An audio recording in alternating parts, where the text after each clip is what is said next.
승리하신 여러분 주님을 축복합니다. 2024년 지난해요. 우리 한국교회 역사상, 교회 역사상 아주 엄청난 일들이 벌어지고 있습니다. 크게 두 가지 사건을 말씀드리고 싶은데, 첫 번째는 합동교단이 장로교회인데 합동교단이 제109회 총회에서 여성 강도권을 허락했습니다. 여성 목사 안수까지는 허락하지 않았지만 안수만 빼고 세례와 성찬, 군직 등 모든 것을 행사할 수 있는, 그야말로 목사로서 행할 수 있는 모든 권한이 이 강도권이라고 하는데 그것을 허락했습니다. 설교권, 성찬과 세례에 있는 것인데 안수만 안 받았을 뿐이지 강도권을 허락해달라 그랬다가 드디어 허락을 했습니다. 서구 교회에서도 그렇게 처음에는 선교 현지에서 세례와 성찬을 베풀어야 되니까 한시적으로 내가 선교사로 사역하는 동안 몇 년에 한 번씩이든 그런 기간을 내서 3년이든 5년이든 그렇게 허락해달라는 그런 청원들이 많이 들어왔습니다. 이제는 완전히 해제됐고 임시적으로 허용하다가 결국에는 강도권이라는 것까지 허락을 하게 됩니다. 그 다음에 여성 목사 안수를 허락합니다.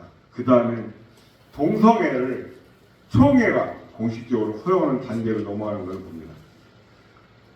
동성애 목사도 목사 안수로 인정하는 단계. 미국의 PCUSA라고 하는 보수교단, 정통교단의 대표적인 그 유명한 보수교단이 결국에는 완전히 자유주의가 되는, 좌경화되는 그런 완전히 타락하는 과정과 절차가 진행되는 것을 봅니다. 여성 목사를 안수를 인정하느냐 안 하느냐, 보수교회와 자유교회, 거짓된 교회라고 하는 건강하지 않은 교단이라는 걸 나타내는 자유주의 교회. 요즘 우리 구신에서도 한국에 좀 꽤 규모가 있는 교회들은 한동안 미국 유학했는 목사님들, 담임 목사를 청빙하는 게 아직 모시지 못하는 데가 능력 없는 당회라 그렇게 인정받던 시절이 있었습니다. 그러나 지금은 안 그렇습니다. 지금은 외국 자유주의 신학 하신 분보다는 한국에서 그냥 비행기 한 번 타고 정통 신학 하신 분들이 더 순수하고 낫다, 그런 평가를 내리는 시절이 왔습니다. 역사 속에 사도적 신앙과 또 종교 개혁의 신앙을 믿지 않는, 그야말로 자기 멋대로의 신앙, 내 멋대로 믿는다, 그렇게 해서 자유주의 신앙이라고 하고 현대 신앙이라고 하는 그런 주장을 하는 사람들이 있습니다. 그러면 오직 예수 그리스도로 구원받고 성경에 기록된 말씀은 하나님의 말씀을 믿는 이러한 정통 보수 신앙이 있는가 하면 그렇지 않은 교회 교단들이 더 많다는 것입니다. 보수 교회로 갈 것인지 자유주의 교회로 갈 것인지 이제 성도들에게는 선택을 해야 하는 때가 왔습니다. 그 첫 번째 기준이 여자 목사를 인정하느냐 안 하느냐, 바로 이것이 지난 우리 한국교회 152년 동안 큰 기준이 되어 왔었습니다. 결국 이 기준이 뒤로 나머지 것이 헤쳐보이기 때문에 이것이 전면의 논쟁거리가 되어 왔던 것입니다. 또 하나는 지난 2024년 9월에 있었던 제4차 로잔대회가 우리나라 인천 송도에서 있었습니다. 많은 복음주의권의 교회들이 세계 선교라는 그 제목 타이틀 아래 하나님의 은혜가 넘치는 그런 대회라고 하면서 대거 참석을 하는 것을 봅니다. 특별히 NCCK 자유주의 교단이라고 하는 교단에 속해 있는 교회들이 거기에 대거 참여를 하게 되는데요. 그들이 주로 행사를 맡아 진행도 해왔습니다. 대표적인 교단이 대한기독교 장로회, 그리고 여러분 통합특교회라고 아시죠? 장신대계열. 그런 우리 고신도 저희는 실망이 큽니다만, 우리 고신하면 한국교회 대표적인 정통 보수교단인데 보니까 별 내용이 없다, 참석해도 괜찮겠다 허락을 합니다. 그러나 경기노회에서 송 목사님이 지지하는 그 내용대로 우리는 그 이단 연구에서 발표할 때까지는 참석하는 것은 보류를 한다. 그래서 참석을 하지 않는 것을 보게 됩니다.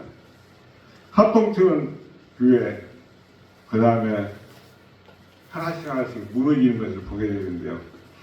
결국은 신자, 대신, 합신, 총신, 고신, 우리 장로교에 수없이 많은 교단들이 있는데 그 많은 교단에서 대표적인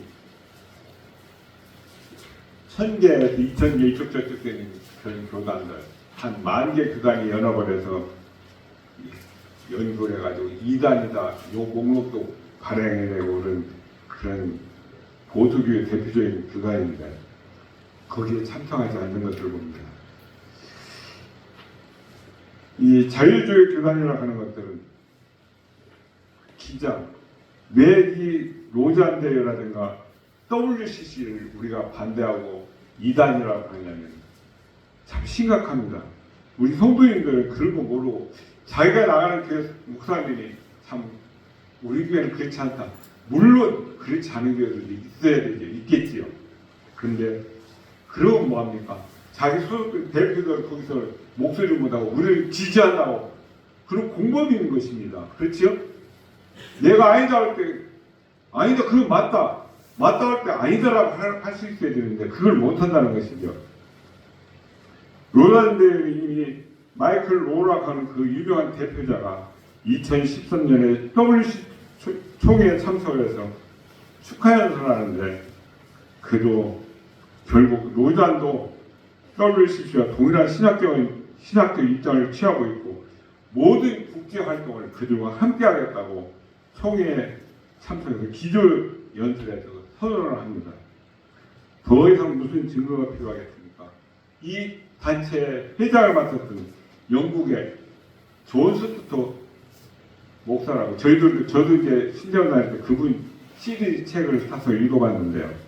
이분은 영혼 멸절설 뭔지 아세요? 지옥은 없다. 하나님이 어떻게 천국을 만드셔야 지옥까지 만들었나?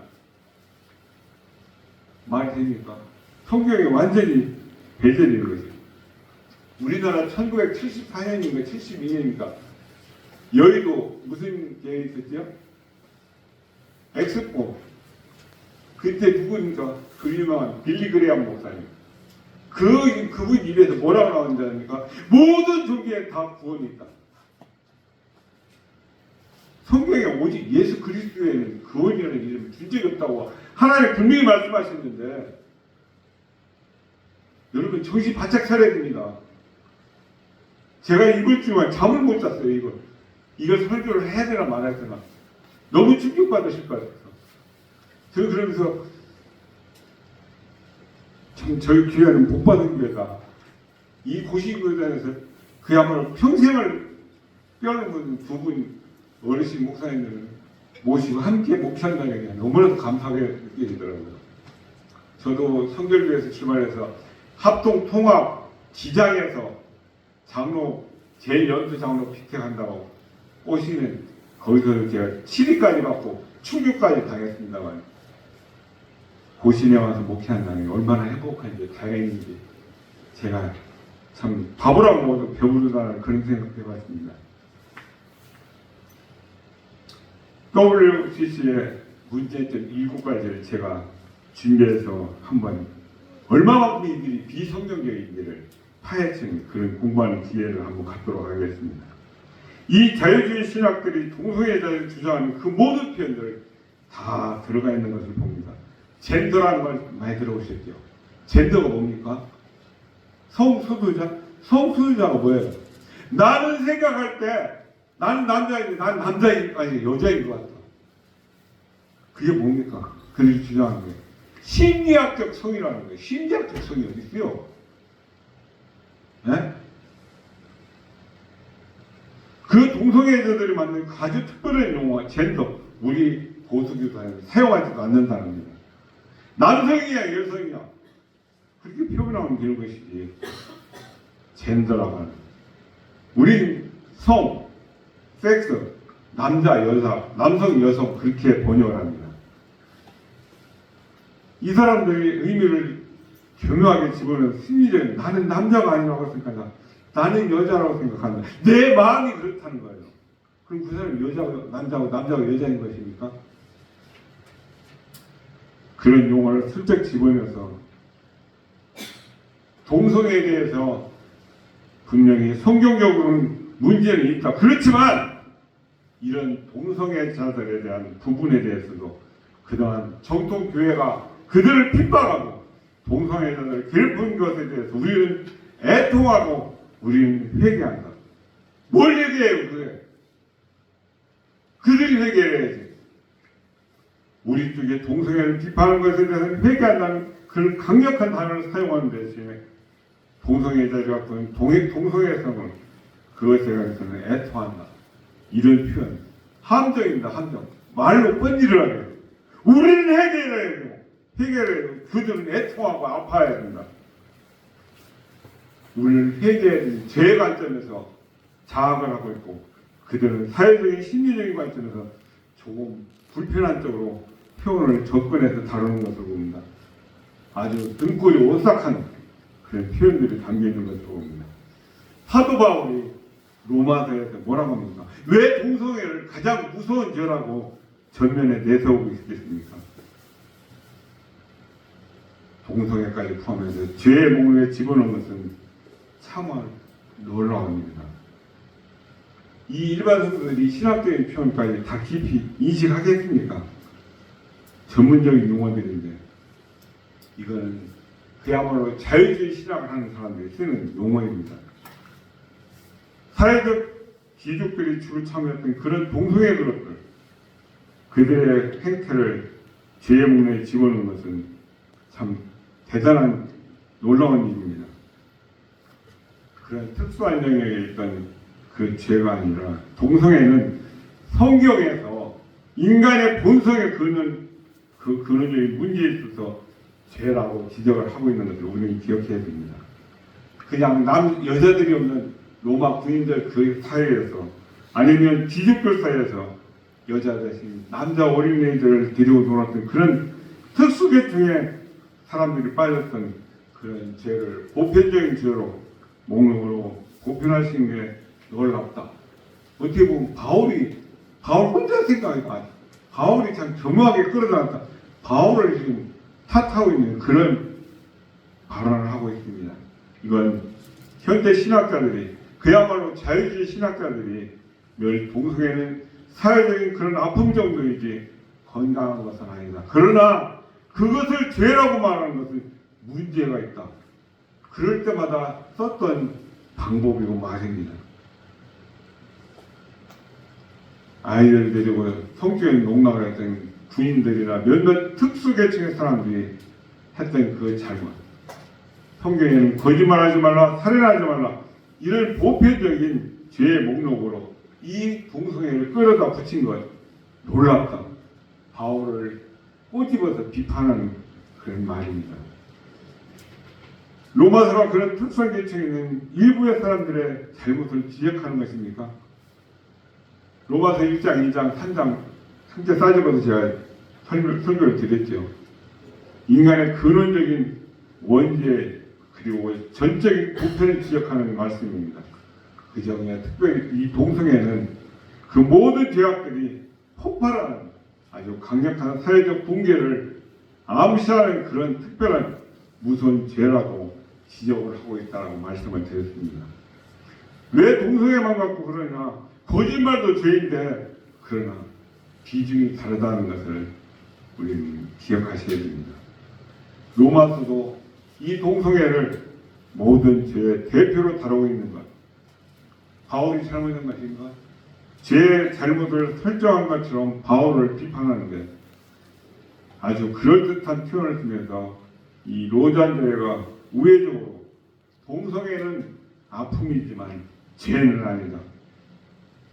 성경에서 지적하는 건 그냥 뒤집어 엎는 겁니다. 죄는 누가 더 심각한 죄냐? 그런 아픔 있는 동성애자들을 왕따시키고 교회에서 손가락질하고 매몰차게 됐던 우리 기독교인들의 이러한 죄를 회개해야 된다. 많은 사람들의 입장을 포함해서 표현해야 하기 때문에 대놓고 뭐라고 말하지 못한 아픔도 있지만 동성애는 죄가 아니다. 이렇게 교묘한 함정을 하고 표현하는 것을 봅니다. 동성애에 대한 전통적으로 썼던 자유주의자들이 썼던 그 중요한 표현과 용어들이 다 들어가 있는 것을 볼 때 어떻게 보수주의 신학자들이 이걸 걸러내지 못하고 괜찮다, 이 정도면 찬탁해도 되겠다, 그렇게 동조를 하는지 저는 개탄하지 않을 것 같습니다. 저는 신학 대학원 다닐 때 그 교수님한테 경력으로 대들었다 학경을 날린 적이 있습니다. 그러나 전혀 부끄럽지 않습니다. 자살해도 천국 갈 수 있다. 성경이 아니잖아요.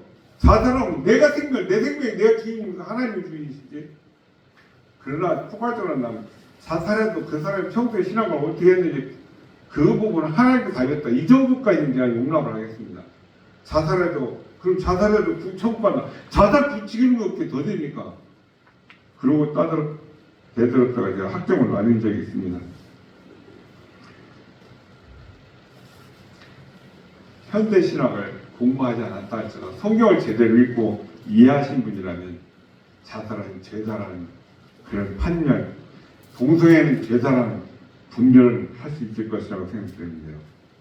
그걸 하지 않고 그래 참석해도 괜찮겠다 허락한다는 심히 유감입니다. 또 정치적으로 그렇게 마이클 오라고는 대표가 2013년 WCC랑 모든 신학적인 입장을 동일하게 취하겠다고 선언했습니다. 2010년에 로잔 대회 때도 로잔 대회도 이 WCC 정신을 입각해서 3년 뒤에 있을 모든 대회에 이 정신과 동일한 방식으로 대회를 개최했으면 좋겠다. 두 번씩이나 옹호하는 그런 발표를 보게 됩니다. 그게 2013년 3차 로잔 대회 때 똑같은 말을 하죠. 신학적으로 우리와 동일하다. 신학적으로 동일하면 네 생각이 내 생각이 내 생각이 네 생각이다. 네가 말하는 모든 중대에 구원이 있다면 나도 동일하게 생각하고 믿는다. 예수 그리스도가 아니다. 하나님 믿는다는 얘기가 똑같은 얘기 아닙니까?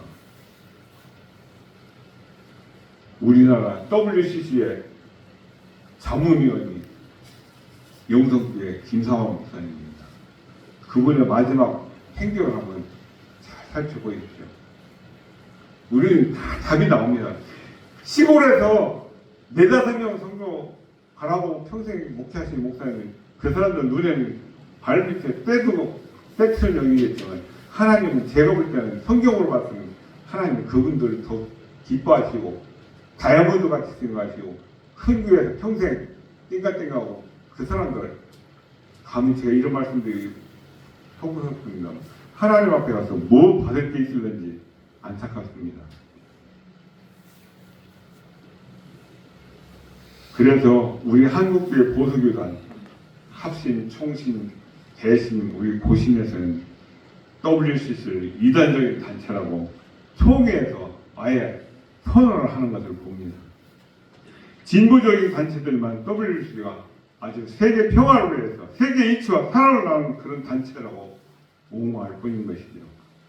그렇게 부르짖는 성경서와 입장을 가진 이단 단체를 추종하고 따르는 그런 목회자 앞에서 무슨 생명이 있고 무슨 구원이 있는 소망을 바라보고 신앙생활을 할 수 있겠습니까?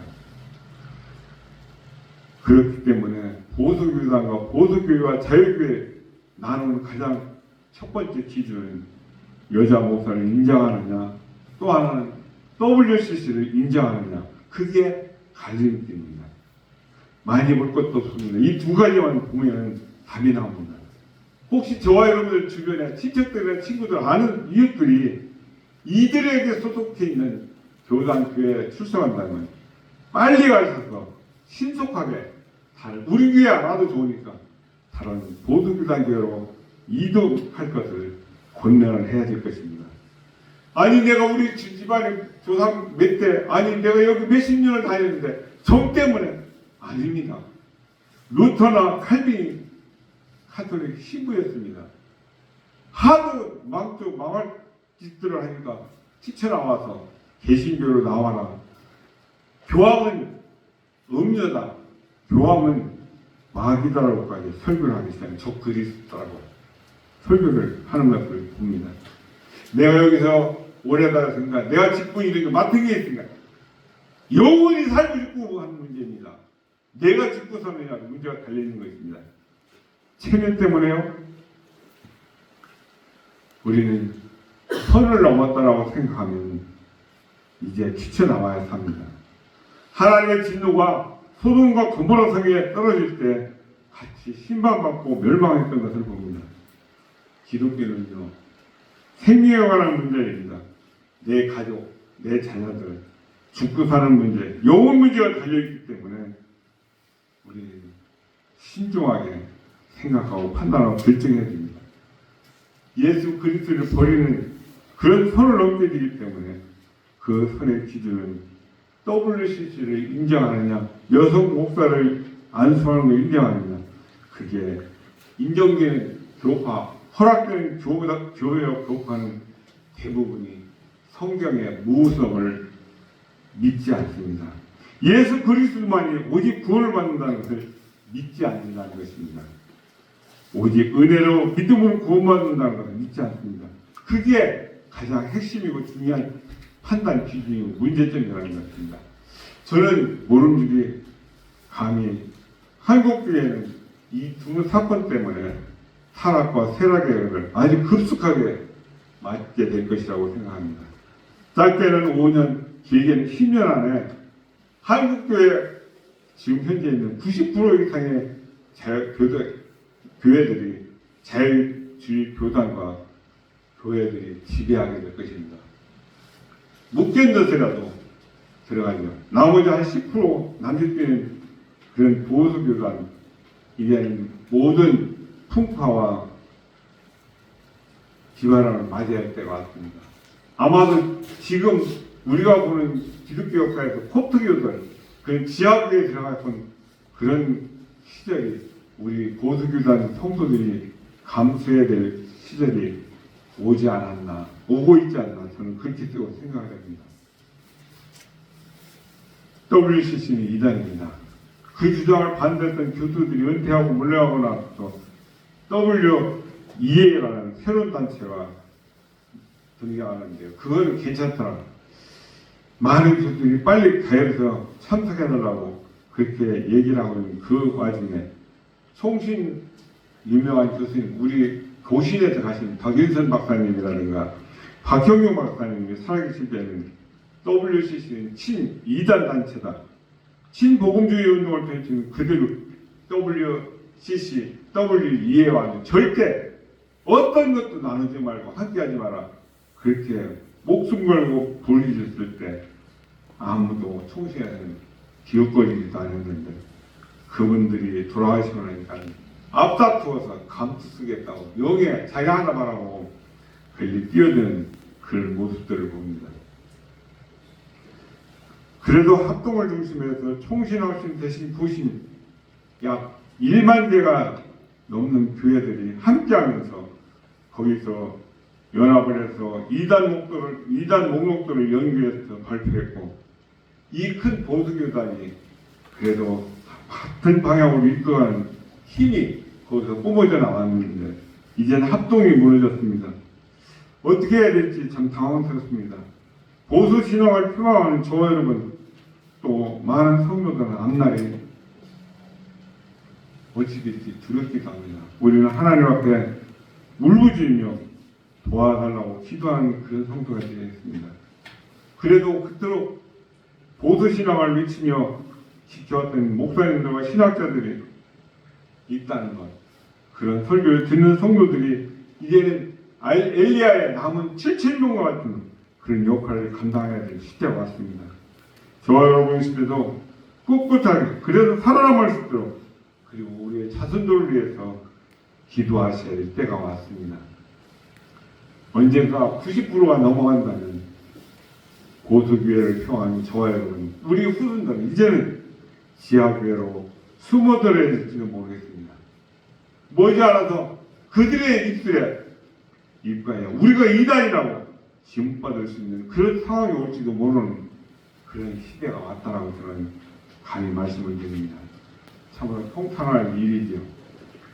예수님을 믿고 하나님의 자녀가 된 사람들이 모이는 것이 교회라고 우리는 알고 있습니다. 유감스럽게도 대부분의 교회 안에는 많은 갈등과 서로 다름이 존재하고 있습니다. 심지어 성도들끼리도 목회자들끼리도 서로 원수처럼 여기며 날선 비판의 말, 공격적인 말을 쏟아내는 것을 보기 합니다. 이로 인해서 하나님의 가정인 교회가 사랑과 웃음 대신에 상처와 원망으로 가득한 것이 되어버렸습니다. 교회가 이런 모습이 되어서는 안 됩니다. 그런데 원망으로 가득한 이런 일들이 오늘 성경 본문을 보니까 로마 교회에서도 있었다는 것입니다. 우리가 오늘 이 말씀을 살펴보면서 앞으로 교회 내에서 그리스도인답게 성도답게 논쟁하고 갈등과 문제를 해결할 수 있는 저와 여러분 되시길 축복합니다. 첫 번째로 로마 교회에 논쟁이 발생했습니다. 어떤 주제의 논쟁이었으며 그 논쟁에서 더욱더 큰 문제였던 것은 무엇이었습니까? 우리 1절 한번 읽어보겠습니다. 시작.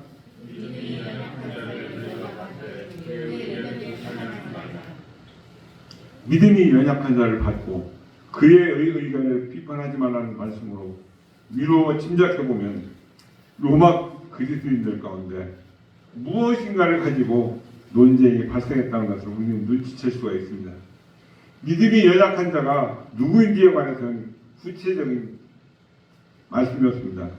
그것이 논란이 있지만 이후에 언급된 내용들을 읽어볼 때 유대 전통을 아직도 완전히 벗어버리지 못한 아마도 유대인 중에 그리스도로 개종한 사람으로 보여집니다.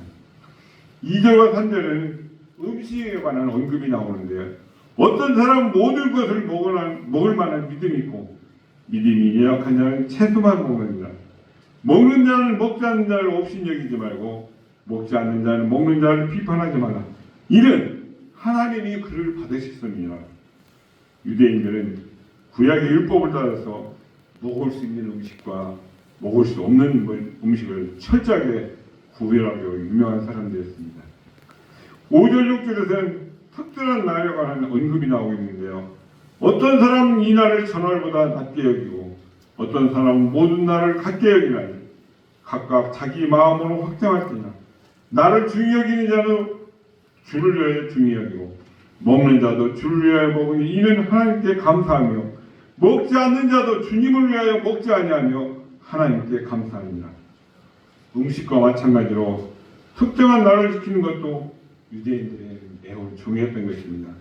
바로 이 두 가지 문제, 특정한 음식과 그 음식을 먹을 수 있느냐 없느냐, 어떤 날을 다른 날보다 더 중요히 여기느냐 그렇지 않느냐, 이 문제가 로마 교회 교인들 사이에서 일어났던 논쟁의 핵심이었습니다.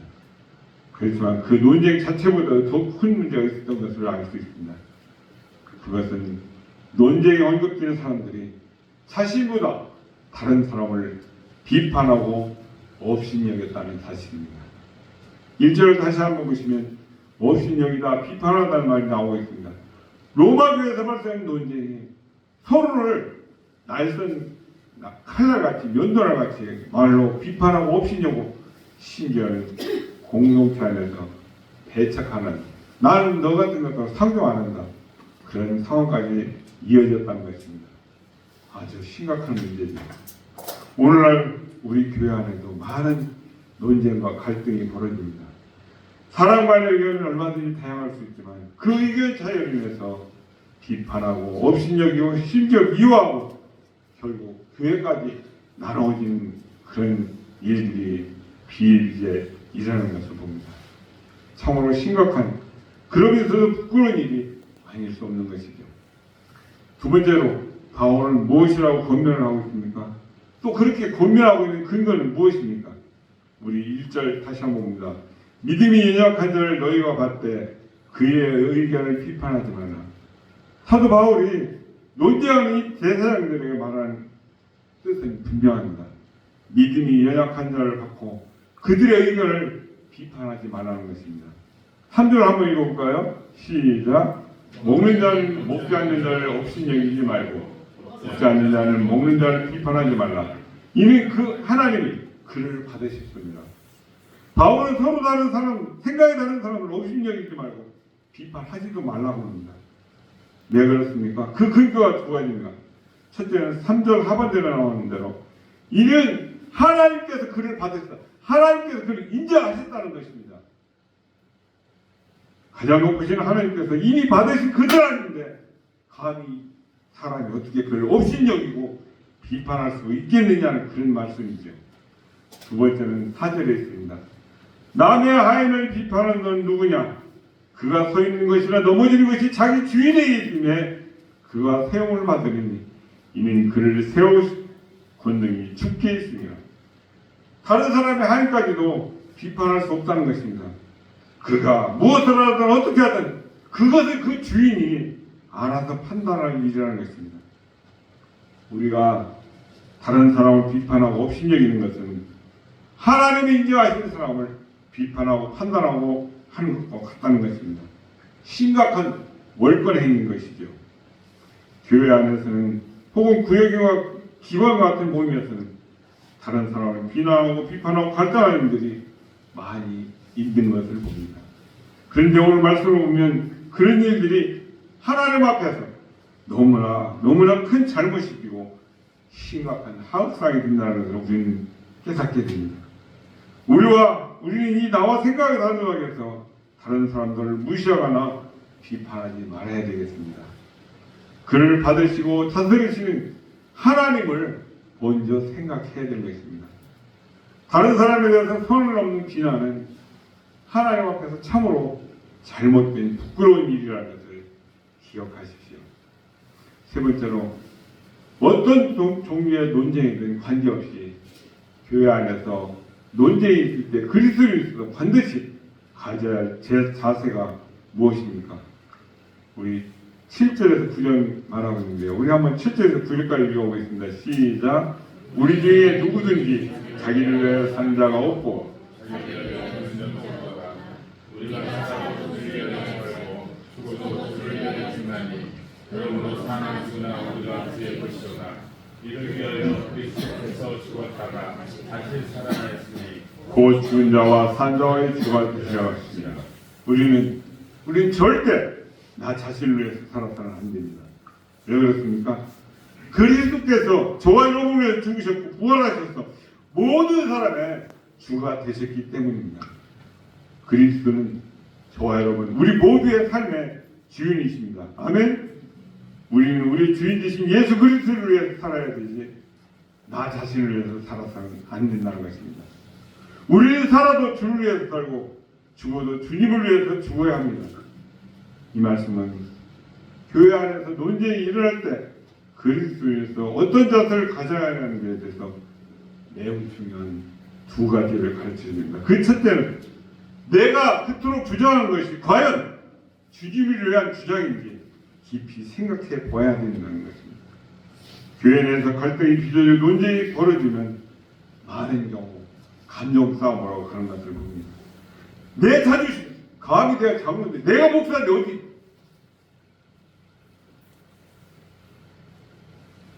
견딜 수도 없다고 그토록 크게 모은 감정이 튀어나오는 것을 봅니다.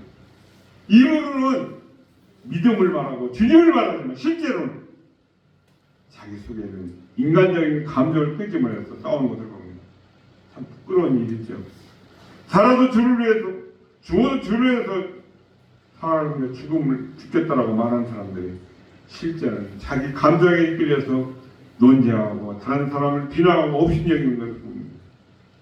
오늘 이 말씀을 드신 저 여러분 절대 이렇게 해서는 안 됩니다. 우리는 정말 살아도 주님을 위해서 살고 죽어도 주님을 위해서 죽는 그런 자세를 가져야 되고요.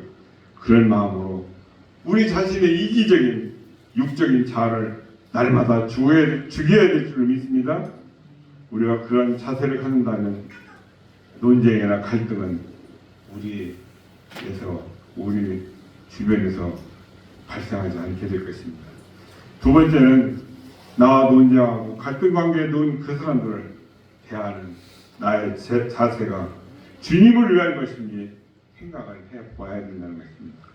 나와 생각이 다르다고 나와 의견이 뜻이 맞지 않는다고 심지어 나를 미워한다고 해서 나도 그를 함께 미워한다면 그것은 살아도 주를 위해서 살고 죽어도 주를 위해서 죽는 것과는 아무런 전혀 관계없는 오히려 상반되는 자세라는 것을 기억하십시오.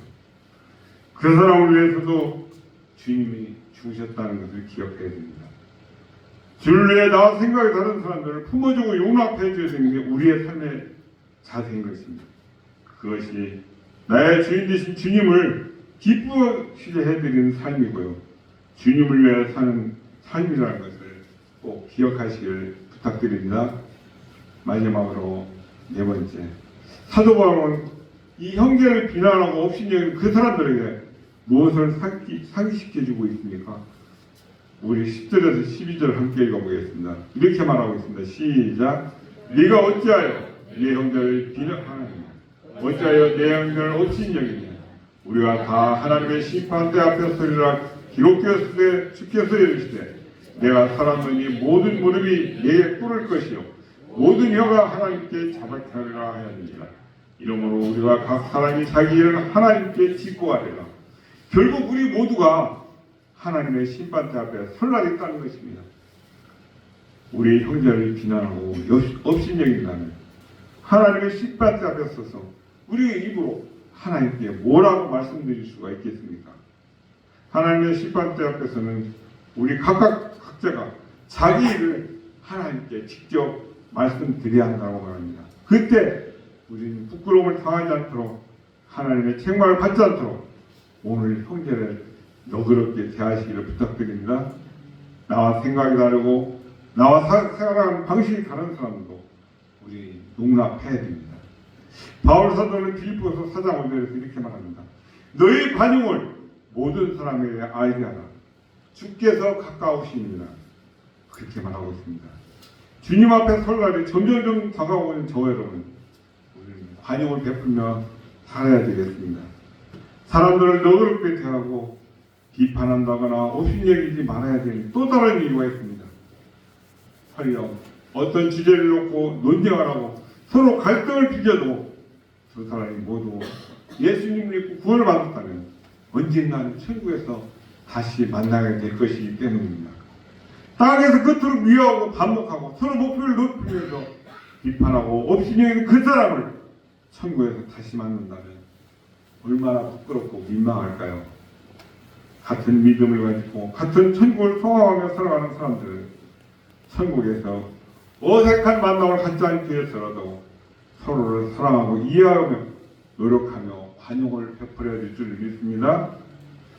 교회에서 누군가와 논쟁이나 갈등에 휘말린 적이 있습니까? 그때 저와 여러분 자신은 어떤 자세를 임했습니까? 문제가 있었다면 그것은 무엇이었습니까? 나와는 생각을 다른 그런 사람들을 대해서 어떤 자세를 가져야 된다고 생각을 하십니까? 구체적으로 나는 그것을 어떻게 실천할 수 있을까? 이번 한 주 혹시 우리 시온성교에서 나를 위해 상처받은 사람에게 혹시 있다면 서로 용서하고 화해하고 푸시기를 축복합니다. 교회도 사람들이 모인 것입니다. 토론이나 논쟁은 없을 수는 없을 것입니다. 문제는요, 어떻게 토론하고 어떻게 논쟁하느냐가 문제인 것입니다.